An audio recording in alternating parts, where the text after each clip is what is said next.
नमस्कार,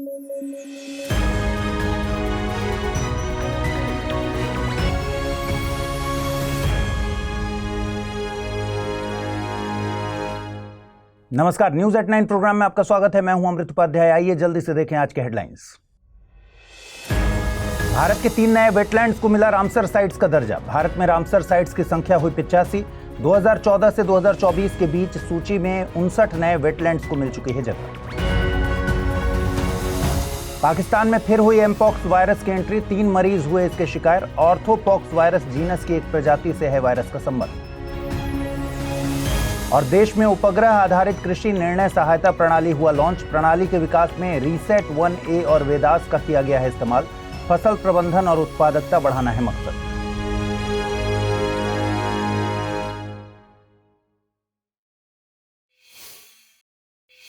चलिए शुरू करें। सोचिए, एक तरफ आप अपने घर में किसी उत्सव की तैयारी में जुटे हों और इसी बीच कहीं से आपको एक नायाब गिफ्ट मिल जाए तो आपको कैसा लगेगा? स्वाभाविक बात है कि आपकी खुशी एकदम से दोगुनी हो जाएगी। दरअसल हमारे साथ ऐसा ही एक वाकया हुआ है। एक तरफ पूरा देश आज़ादी के 77 साल पूरे होने पर जश्न मना रहा था, तभी दूसरी तरफ से खबर आई कि भारत के 3 नए वेटलैंड्स यानी आर्द्र भूमियों को रामसर साइट्स के नेटवर्क में शामिल किया गया है।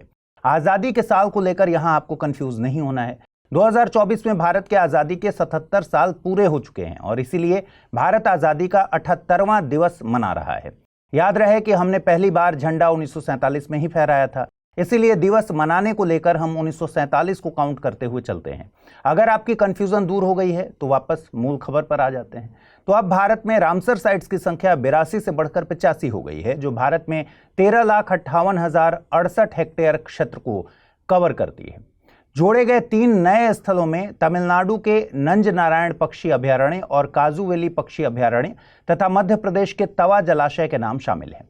इन रामसर साइट्स के बारे में जानने से पहले ये जान लीजिए कि आर्द्र भूमि होती क्या है।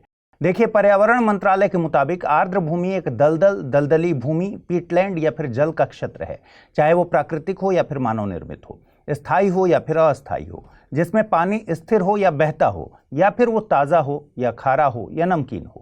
इसमें समुद्री जल के वैसे क्षेत्र भी शामिल हैं जिनकी गहराई कम ज्वार पर 6 मीटर से ज़्यादा नहीं होती। मगर ध्यान रहे कि इसमें नदी, चैनल, धान के खेत, पीने के पानी के मकसद से बनाए गए मानव निर्मित जल निकाय या टैंक शामिल नहीं है। साथ ही जलीय कृषि, नमक उत्पादन, मनोरंजन और सिंचाई के लिए निर्मित संरचनाओं को भी इसमें शामिल नहीं किया गया है। वहीं रामसर साइट वैसा आर्द्र भूमि साइट है जिसे अंतर्राष्ट्रीय महत्व का दर्जा दिया जा चुका है। इन आर्द्र भूमियों को आर्द्र भूमि पर रामसर कन्वेंशन के सख्त दिशा निर्देशों के तहत संरक्षित किया जाता है। आर्द्र भूमि पर रामसर कन्वेंशन, जिसे आर्द्र भूमि पर कन्वेंशन के नाम से भी जानते हैं, आर्द्र भूमि के संरक्षण और विवेकपूर्ण इस्तेमाल के लिए एक अंतर सरकारी संधि है। यह संधि आर्द्र भूमि के पारिस्थितिकी चरित्र को संरक्षित करने के सबसे पुराने अंतर सरकारी समझौतों में से एक है। इसे ईरानी शहर रामसर में 1971 में यूनेस्को द्वारा हस्ताक्षरित किया गया था। अब 170 से ज्यादा देश इस कन्वेंशन के पक्षकार हैं। भारत 1982 में इस कन्वेंशन का हस्ताक्षरकर्ता बन गया। 1982 से 2013 तक भारत में रामसर साइट्स की सूची में कुल 26 साइट्स जोड़े गए, जबकि 2014 से 2024 के बीच इस सूची में 59 नए वेटलैंड्स को जगह मिली। वर्तमान में तमिलनाडु में सबसे ज्यादा रामसर स्थल हैं, जिनकी संख्या है 18। उसके बाद 10 स्थल के साथ उत्तर प्रदेश का स्थान आता है, जबकि क्षेत्रफल के लिहाज से गुजरात में इसका सबसे ज्यादा एरिया है। उसके बाद आंध्र प्रदेश, उत्तर प्रदेश और पश्चिम बंगाल का स्थान है। अब आप सोच रहे होंगे कि ये सब तो ठीक है, मगर ये बताइए कि किसी वेटलैंड्स को रामसर साइट्स की सूची में जगह कैसे मिलती है? तो देखिए, किसी साइट को रामसर स्थल होने के लिए उससे पहले 1971 के रामसर कन्वेंशन द्वारा तय 9 मानदंडों में से कम एक को पूरा करना होता है। जैसे कि वो साइट वल्नरेबल, एंडेंजर्ड या क्रिटिकली एंडेंजर्ड प्रजातियों या थ्रेटेंड इकोलॉजिकल समुदायों को सपोर्ट करता हो, या रेगुलर बेसिस पर 20,000 या ज्यादा वाटर बर्ड का आशियाना हो, या मछलियों के लिए भोजन का एक महत्वपूर्ण स्रोत हो, या ऐसा प्रजनन स्थल, नर्सरी या प्रवास मार्ग हो जिस पर मछलियां निर्भर हों। आपको शायद ये जानकर हैरानी होगी कि भारत के रामसर वेटलैंड्स देश के कुल वेटलैंड क्षेत्र का तकरीबन 10% हिस्सा हैं, जो कि 18 राज्यों में फैले हुए हैं। किसी भी अन्य दक्षिण एशियाई देश में इतने सारे स्थल नहीं हैं। हालांकि भारत की इस उपलब्धि में इसका भौगोलिक विस्तार और उष्णकटिबंधीय विविधता का मेन रोल है। वैसे पूरी दुनिया में 2400 से ज्यादा रामसर साइट्स हैं, जो 25 लाख स्क्वायर किलोमीटर से ज्यादा क्षेत्र में फैली हैं। साइट्स की संख्या के मामले में 175 साइट्स के साथ यूनाइटेड किंगडम पहले स्थान पर है और 142 साइट्स के साथ मैक्सिको दूसरे स्थान पर है। क्षेत्रफल के हिसाब से देखें तो बोलीविया के पास रामसर साइट्स का सबसे बड़ा एरिया है। इसका 1,48,000 स्क्वायर किलोमीटर हिस्सा कन्वेंशन के संरक्षण में है। यहाँ जो नोटिस करने वाली बात है वो ये कि सभी देश भारत से आकार और आबादी दोनों में छोटे हैं, फिर भी सबसे ज्यादा रामसर साइट्स रखते हैं। अगर भारत के लेवल पर बात करें तो इसरो द्वारा तैयार राष्ट्रीय आर्द्र भूमि सूची और मूल्यांकन के मुताबिक अब तक भारत की आर्द्र भूमि लगभग 1,52,600 स्क्वायर किलोमीटर में फैली हुई थी, जो देश के कुल भौगोलिक क्षेत्र का 4.63% है। इनमें से लगभग 40% हिस्सा अंतर्देशीय प्राकृतिक आर्द्र भूमि है और लगभग 1/4 तटीय आर्द्र भूमि। आर्द्र भूमि कई तरह से फायदेमंद होता है। उत्तर प्रदेश और गुजरात में तो ये वेटलैंड्स प्रवासी पक्षियों के लिए महत्वपूर्ण है, जबकि ओवरऑल लेवल पर बोलें तो वेटलैंड्स में मिट्टी कार्बन घनत्व सबसे ज्यादा होता है और इसीलिए कार्बन डाइऑक्साइड उत्सर्जन को कम करने में इनकी बड़ी भूमिका होती है। इसके अलावा आजकल वेटलैंड्स जैसे क्षेत्र पर्यटन के लिहाज से भी अहम हो गए हैं। वहीं रामसर साइट घोषित हुए वेटलैंड्स को अंतर्राष्ट्रीय फंड मिलने की संभावना बढ़ जाती है। हालांकि रामसर साइट घोषित होने से जरूरी नहीं है कि एक्स्ट्रा अंतर्राष्ट्रीय फंड मिल ही जाए, लेकिन यहाँ केंद्र और राज्य सरकारों को यह तय करना चाहिए कि इन इलाकों को संरक्षित रखा जाए और मानव निर्मित अतिक्रमण से बचा जाए। यह लेबल हासिल करने से स्थानीय पर्यटन की संभावना और इसकी अंतर्राष्ट्रीय पहुंच में भी मदद मिलती है। भारत के 78वें स्वतंत्रता दिवस के मौके पर प्रधानमंत्री नरेंद्र मोदी ने राष्ट्रीय ध्वज तिरंगा फहराया और उसके बाद दिल्ली के लाल किले से राष्ट्र को संबोधित किया। चूंकि हमारा राष्ट्रीय ध्वज राष्ट्रीय गौरव और एकता का प्रतीक है, इसकी अहमियत को देखते हुए यूपीएससी ने 2023 के प्रीलिम्स में इस पर सवाल पूछा था। सवाल यह था कि भारत की ध्वज संहिता 2002 के अनुसार भारत के राष्ट्रीय ध्वज के बारे में निम्नलिखित कथनों पर विचार कीजिए। कथन 1, भारत के राष्ट्रीय ध्वज का एक मानक आमाप 600 mm × 400 mm है। और दूसरा कथन था, ध्वज की लंबाई से ऊंचाई चौड़ाई का अनुपात 3:2 होगा। उपर्युक्त कथनों के बारे में निम्नलिखित कथनों में से कौन सा सही है? कथन 1 और कथन 2 दोनों सही हैं तथा कथन 2 कथन 1 की सही व्याख्या करता है। कथन 1 और कथन 2 दोनों सही हैं तथा कथन 2 कथन 1 की सही व्याख्या नहीं है। तीसरा ऑप्शन था कथन 1 सही है लेकिन कथन 2 गलत है और चौथा ऑप्शन था कथन 1 गलत है लेकिन कथन 2 सही है। इसका सही उत्तर है ऑप्शन डी, यानी कथन 1 गलत है लेकिन कथन 2 सही है। इसकी अहमियत को देखते हुए आज हम राष्ट्रीय ध्वज के ऐतिहासिक संदर्भ और विकास के बारे में बात करते हैं।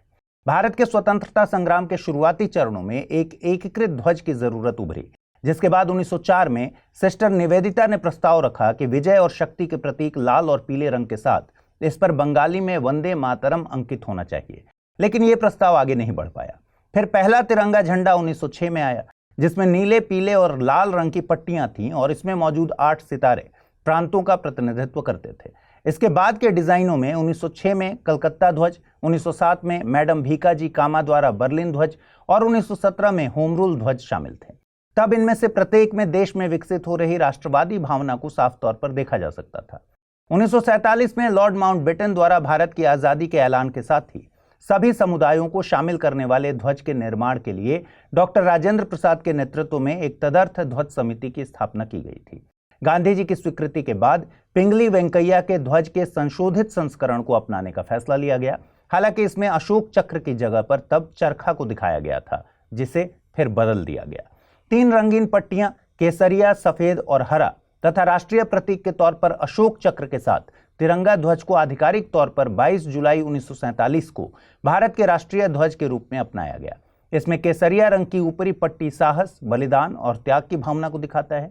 बीच में सफेद पट्टी पवित्रता, सत्य और शांति का प्रतीक है। सबसे निचली पट्टी हरा उर्वरता, विकास और शुभता का प्रतीक है। वहीं नीला चक्र ये दिखाता है कि जीवन गतिशील है और ठहराव मृत्यु की ओर ले जाता है। यह निरंतर गति और प्रगति के महत्व पर जोर देता है। इस चक्र का डिजाइन धर्म चक्र से प्रेरित है, जो सारनाथ के सिंह स्तंभ में न्याय के पहिए से लिया गया है। इस स्तंभ को 3री शताब्दी ईसा पूर्व में मौर्य सम्राट अशोक ने बनवाया था। अगर इससे जुड़े नियमों की बात करें तो भारतीय ध्वज संहिता 2002 में राष्ट्रीय ध्वज के प्रदर्शन और इस्तेमाल के लिए नियम दिए गए हैं। ध्वज संहिता के मुताबिक भारतीय ध्वज खादी से बनाया जाएगा, जो हाथ से काता और बुना हुआ कपड़ा होता है। यह देश की आत्मनिर्भरता और स्वदेशी आंदोलन के प्रति प्रतिबद्धता का प्रतीक है। आकार में आयताकार इस ध्वज के प्रतिनिधित्व में एक रूपता रखने के लिए इसे 3:2 के खास अनुपात में रखा गया है। ध्वज संहिता के मुताबिक इसके कुल 9 आकार स्वीकृत हैं। 6300 × 4200 mm, 3600 × 2400, 2700 × 1800, 1800 × 1200, 1350 × 900, 900 × 600, 450 × 300, 225 × 150 और 150 × 100। 2002 में भारत के सर्वोच्च न्यायालय ने संविधान के अनुच्छेद 19(1)(a) में दिए गए अभिव्यक्ति की स्वतंत्रता के तहत राष्ट्रीय ध्वज फहराने के अधिकार को मौलिक अधिकार घोषित कर दिया। स्वतंत्रता दिवस के मौके पर लाल किले पर भारत के प्रधानमंत्री द्वारा ध्वज औपचारिक रूप से फहराया जाता है, जबकि गणतंत्र दिवस पर राष्ट्रपति इसे फहराते हैं। ऐसा क्यों किया जाता है, इसे हम आपको पिछले एपिसोड में विस्तार से समझा चुके हैं। यूपीएससी की तैयारी के दौरान पढ़ने वाले बड़े आर्थिक बोझ और घर छोड़कर किसी बड़े शहर जाकर तैयारी करने की मजबूरी के चलते यदि आप आईएएस बनने का सपना देखना छोड़ रहे हैं और घबरा रहे हैं, तो आपकी इन्हीं समस्याओं का वन स्टॉप सॉल्यूशन लेकर आया है स्टडी IQ IAS हिंदी का प्रतिज्ञा 2.0 बैच। इस बैच में एनरोल होने पर आप घर बैठे ऑनलाइन माध्यम से ऑफलाइन जैसी तैयारी कर सकते हैं। इसमें आपको मिलता है एक सिलेक्शन बॉक्स जिसमें 18 किताबों का एक सेट, पेन, डायरी, भारत और विश्व का भौगोलिक एवं राजनीतिक मानचित्र, हाइलाइटर और कई महत्वपूर्ण एसेसरीज भी शामिल हैं, जो आपके प्रिपरेशन के दौरान बेहद सहायक होंगी। और सबसे खास बात यह कि यदि आपने प्रीलिम्स 2025 क्लियर कर लिया तो आप अपनी फुल फीस रिफंड करा सकते हैं और तब आपके कोर्स की वैलिडिटी भी 1 साल के लिए बढ़ा दी जाएगी। साथ ही मुख्य परीक्षा की तैयारी के लिए स्टडी IQ परिसर में निःशुल्क आवासीय सुविधा भी प्रदान की जाएगी। इस बेहद शानदार बैच में आपको मिलेंगी कुल मिलाकर 1000+ घंटों की live classes, daily answer writing के लिए टॉपिक आधारित प्रश्न, हैंड रिटेन नोट्स, क्रक्स और SIP यानी success in prelims crash course. इसके अलावा इंटरव्यू गाइडेंस प्रोग्राम भी निःशुल्क मिलेगा और इतना सब कुछ आपको मिलने वाला है बेहद अफोर्डेबल प्राइस में। तो देर मत कीजिए, जल्दी से अमृत लाइव कोड यूज कीजिए और 23,999 रुपए में एनरोल हो जाइए। दुनिया कुछ समय पहले कोविड-19 वायरस के खतरे से बाहर निकली ही थी कि अब एक और वायरस ने चिंता बढ़ा दी है और इस वायरस का नाम है एमपॉक्स। पाकिस्तान के खैबर पख्तूनख्वा प्रांत में इसके 3 मरीज पाए गए हैं। ये सभी मरीज संयुक्त अरब अमीरात से आए थे। एमपॉक्स को WHO ने वायरस के एक नए प्रकार के तौर पर पहचाना है और हाल ही में इस बीमारी के प्रकोप को अंतर्राष्ट्रीय चिंता से जुड़ा सार्वजनिक स्वास्थ्य आपातकाल घोषित किया है। WHO ने इसे ग्रेड 3 इमरजेंसी के रूप में वर्गीकृत किया है, जिसका मतलब है कि इस पर तत्काल ध्यान देने की जरूरत है। जनवरी 2023 से अब तक इसके 27,000 से ज्यादा मामले सामने आ चुके हैं और लगभग 1100 मौतें दर्ज की गई हैं। ये वायरस अब कांगो के कुछ हिस्सों के अलावा पूर्वी कांगो से रवांडा, युगांडा, बुरुंडी और केन्या तक फैल गया है। अब ऐसे में जानना भी जरूरी है कि एमपॉक्स क्या है। देखिए, एमपॉक्स एक वायरल बीमारी है जो मंकी पॉक्स वायरस के कारण होती है, जो ऑर्थोपॉक्स वायरस जीनस की एक प्रजाति है। एमपॉक्स को पहले मंकी पॉक्स के नाम से जाना जाता था। इस वायरस की पहचान वैज्ञानिकों ने पहली बार 1958 में की थी, जब बंदरों में पॉक्स जैसी बीमारी का प्रकोप बढ़ा था। एमपॉक्स वायरस के उसी परिवार से संबंधित है जिससे चेचक होता है। यह मुख्य रूप से संक्रमित व्यक्ति या जानवर के साथ संपर्क में आने से फैलता है। यह एक इंसान से दूसरे इंसान में संक्रामक त्वचा के सीधे संपर्क के जरिए फैल सकता है। अगर इसके लक्षणों की बात करें तो एमपॉक्स से संक्रमित लोगों को अक्सर शरीर पर दाने हो जाते हैं, जो हाथ, पैर, छाती, चेहरे या मुंह के आसपास हो सकते हैं। इसके अन्य लक्षणों में बुखार, सिरदर्द और मांसपेशियों में दर्द भी शामिल है। वायरस से लड़ने की कोशिश करते समय लिम्फ नोड्स भी स्वेलिंग कर जाते हैं और दुर्लभ मामलों में यह वायरस जानलेवा भी हो सकता है। इसका कारण है कि अभी तक इसका कोई खास इलाज नहीं है। हालांकि WHO ने इसके लक्षणों के मुताबिक दर्द और बुखार की दवा देने की सलाह दी है। साथ ही अगर किसी मरीज की इम्यूनिटी अच्छी है और उसे स्किन की बीमारी नहीं है तो वो बिना किसी ट्रीटमेंट के भी ठीक हो सकता है, बस उसे देखभाल की जरूरत होगी। किसानों के फसल प्रबंधन और उत्पादकता को बढ़ाने के मकसद से सरकार ने आज एक उपग्रह आधारित कृषि निर्णय सहायता प्रणाली शुरू की। इसका अनावरण कृषि राज्य मंत्री भागीरथ चौधरी द्वारा किया गया। इसे कृषि एवं किसान कल्याण मंत्रालय और अंतरिक्ष विभाग के भू प्रेक्षण उपग्रह 4 रीसेट-1A और वेदास के इस्तेमाल से विकसित किया गया है। यह प्रणाली मौसम का पूर्वानुमान, फसल उत्पादन का आकलन, मिट्टी का डेटा, फसल में नुकसान का सर्वे और प्राकृतिक आपदाओं का आकलन कर उसके डेटा को किसानों तक पहुंचाएगी। साथ ही खेती को आसान बनाने के लिए समय समय पर किसानों के लिए भी गाइडलाइंस जारी करेगी। जिससे किसानों को फसल के उत्पादन के साथ साथ उत्पादकता को बढ़ाने में भी मदद मिल सके। इस प्रणाली का फायदा ये होगा कि जोखिम से पहले से ही किसान सतर्क हो जाएंगे और समय रहते फसल को सुरक्षित रख सकेंगे। इसके अलावा यह प्रणाली इसरो के मोस्डेक और भुवन नामक भूस्थानिक प्लेटफॉर्म के साथ साथ भारतीय कृषि अनुसंधान परिषद के सिस्टम को भी जोड़ेगा और कृषि क्षेत्र से जुड़े सभी हितधारकों को डेटा उपलब्ध कराएगा। आपको बता दें कि 2022 में कृषि और किसान कल्याण विभाग और अंतरिक्ष विभाग ने कृषि निर्णय समर्थन प्रणाली को विकसित करने के लिए एक समझौता ज्ञापन पर हस्ताक्षर किए थे। आइए देखते हैं आज का टर्म ऑफ द डे। आज का टर्म ऑफ द डे है कंगारू कटौती। संसदीय प्रक्रिया में एक उपाय है कंगारू कटौती। यह संसदीय प्रक्रिया में 1911 में आया। यह एक तरह का उपाय है जिसमें अध्यक्ष या स्पीकर किसी मामले, प्रस्ताव या फिर विधेयक पर चर्चा के लिए केवल कुछ संशोधनों को ही चुनते हैं और बाकियों को चर्चा से बाहर कर देते हैं। एक लाइन में कहें तो इस प्रस्ताव में केवल महत्वपूर्ण खंडों पर ही बहस और मतदान होता है, बाकी खंडों को छोड़ दिया जाता है और उनको भी इसी के साथ पारित मान लिया जाता है। इसका पहली बार इस्तेमाल United kingdom house of Commons में 1909 के वित्त विधेयक पर लड़ाई में किया गया था। आइए देखते हैं आज के रैपिड न्यूज में क्या है खास। अल्पसंख्यक मामलों के मंत्री ने हाल ही में जियो पारसी योजना पोर्टल का शुभारंभ किया। यह एक सेक्टर स्कीम है। जियो पारसी योजना पोर्टल का उद्देश्य भारत में पारसी समुदाय की जनसंख्या में गिरावट को रोकना है।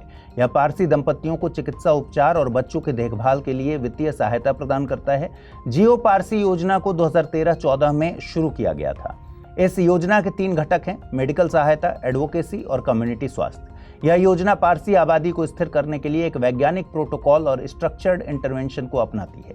यहां आपको बता दें कि देश में पारसी समुदाय की जनसंख्या 2001 में 59,601 हुआ करती थी, जो घटकर 2011 में 57,264 रह गई। इनकी सबसे ज्यादा आबादी महाराष्ट्र में निवास करती है, उसके बाद गुजरात में। भारत तीसरे वॉइस ऑफ ग्लोबल साउथ शिखर सम्मेलन की मेजबानी करने जा रहा है। इसकी शुरुआत होगी 17 अगस्त को। इस शिखर सम्मेलन का विषय है an empowered global south for a sustainable future. पिछले 2 शिखर सम्मेलनों की तरह तीसरा वॉइस ऑफ ग्लोबल साउथ शिखर सम्मेलन वर्चुअली आयोजित किया जाएगा। इस सम्मेलन में कॉन्फ्लिक्ट, खाद्य एवं ऊर्जा सुरक्षा संकट और जलवायु परिवर्तन जैसी जटिल चुनौतियों पर चर्चा होगी। यह पिछले सम्मेलनों में हुई चर्चाओं को आगे बढ़ाने के लिए एक मंच के रूप में कार्य करेगा। इसके पिछले दोनों संस्करण भारत की मेजबानी में ही जनवरी और नवंबर में आयोजित हुए थे। केंद्र सरकार ने एआई आधारित national paste surveillance system launch किया, जो किसानों को अपने फोन का उपयोग कर कीटों को नियंत्रित करने के लिए कृषि वैज्ञानिकों और विशेषज्ञों से जुड़ने में मदद करेगा। इसका मकसद कीटनाशक खुदरा विक्रेताओं पर किसानों की निर्भरता को कम करना और कीट प्रबंधन के प्रति उनमें वैज्ञानिक दृष्टिकोण विकसित करना है। यह एआई टूल्स का उपयोग करके कीटों पर नवीनतम डेटा का विश्लेषण करेगा, जो किसानों और विशेषज्ञों को कीट नियंत्रण और प्रबंधन में मदद करेगा। पैटोंगटान चिनावाड थाईलैंड की प्रधानमंत्री बनी हैं। 37 वर्ष की उम्र में वो देश की सबसे युवा प्रधानमंत्री होंगी। वो इस पद पर आसीन होने वाली दूसरी महिला होंगी। उनका चयन पूर्व प्रधानमंत्री श्रेथा थाविसिन को संवैधानिक न्यायालय द्वारा पद से हटाए जाने के 2 दिन बाद हुआ है। दोनों फेउ थाई पार्टी से हैं, जो 2023 के चुनाव में दूसरे स्थान पर रही थी, लेकिन पार्टी ने गठबंधन द्वारा सरकार बनाई। अग्नि मिसाइल के जनक के रूप में प्रसिद्ध डीआरडीओ के मिसाइल वैज्ञानिक राम नारायण अग्रवाल का निधन हो गया। अग्रवाल भारत के रक्षा अनुसंधान और विकास में अग्रणी व्यक्ति थे, जिन्होंने देश के लंबी दूरी की बैलिस्टिक मिसाइल कार्यक्रम में योगदान दिया था। अग्नि मिसाइलों के पहले कार्यक्रम निदेशक के रूप में उन्होंने इन सामरिक हथियारों के विकास में महत्वपूर्ण भूमिका निभाई। उनके नेतृत्व और दूरदर्शिता के कारण उन्हें अग्नि मैन और फादर ऑफ अग्नि मिसाइल के नाम से जाना गया। अग्नि मिसाइल भारत सरकार द्वारा 1983 में शुरू किए गए integrated guided missile development programme का हिस्सा था। यह इस कार्यक्रम के तहत विकसित की जाने वाली 5 मिसाइलों में से एक थी। इन 5 मिसाइलों में अन्य पृथ्वी, आकाश, नाग और त्रिशूल थे। आइए अब जल्दी से देखते हैं आज के बुलेटिन पर आधारित सवाल। पहला सवाल है, आर्द्र भूमियों के संदर्भ में निम्नलिखित कथनों पर विचार कीजिए। भारत के कुल आर्द्र भूमि क्षेत्र का तकरीबन 10% हिस्सा रामसर स्थलों में शामिल आर्द्र भूमियों का है। राष्ट्रीय आर्द्र भूमि सूची और मूल्यांकन इसरो द्वारा तैयार किया जाता है। दक्षिण एशियाई देशों में सबसे अधिक रामसर स्थलों की संख्या इंडोनेशिया में है। उपर्युक्त में से सही कथन या कथनों को चुनना है। केवल 1 और 2, केवल 2 और 3, केवल 1 और 3 या फिर 1, 2 और 3। अगला प्रश्न है, राष्ट्रीय ध्वज में लगा नीला चक्र 3री शताब्दी ईसा पूर्व में मौर्य सम्राट अशोक द्वारा बनवाया गया सारनाथ के सिंह स्तंभ से लिया गया है। इस चक्र का अर्थ है न्याय का पहिया, धर्म का पहिया, शक्ति का पहिया या फिर अहिंसा का पहिया। आइए देखें पिछले बुलेटिन में मैंने आपसे क्या सवाल पूछे थे, उनके सही जवाब क्या हैं। पहला प्रश्न था निम्नलिखित कथनों पर विचार कीजिए। 14 अगस्त को भारत में विभाजन विभीषिका स्मृति दिवस मनाया जाता है। इसकी घोषणा भारत के प्रथम प्रधानमंत्री पंडित जवाहरलाल नेहरू के द्वारा की गई थी। उपर्युक्त में से सही कथन या कथनों का चुनाव कीजिए। केवल एक, केवल दो, एक और दो दोनों, न तो एक न ही दो। सही जवाब है विकल्प ए, केवल एक। अगला प्रश्न था निम्नलिखित कथनों पर विचार कीजिए। रक्षा अनुसंधान एवं विकास संगठन ने लॉन्ग रेंज ग्लाइड बम गौरव का पहला सफल परीक्षण किया है। इसे भारत ने इजराइल के सहयोग से विकसित किया है। उपर्युक्त में से सही कथन या कथनों को चुनना था। केवल एक, केवल दो, एक और दो दोनों, न तो एक न ही दो। सही जवाब है विकल्प ए। तो आज इस बुलेटिन में फिलहाल इतना ही। कल रात पूरे हफ्ते के कंपाइलेशन के साथ आपसे मुलाकात होगी। अपना ख्याल रखिए, ठीक से पढ़ाई कीजिए। अगर आप इस बुलेटिन की पीडीएफ चाहते हैं, अमृत उपाध्याय 007 टेलीग्राम चैनल है जिस पर इसकी पीडीएफ रोजाना मिलती है। साथ ही आज पूछे गए सवालों का जवाब भी कमेंट सेक्शन में जरूर दीजिएगा। नमस्कार।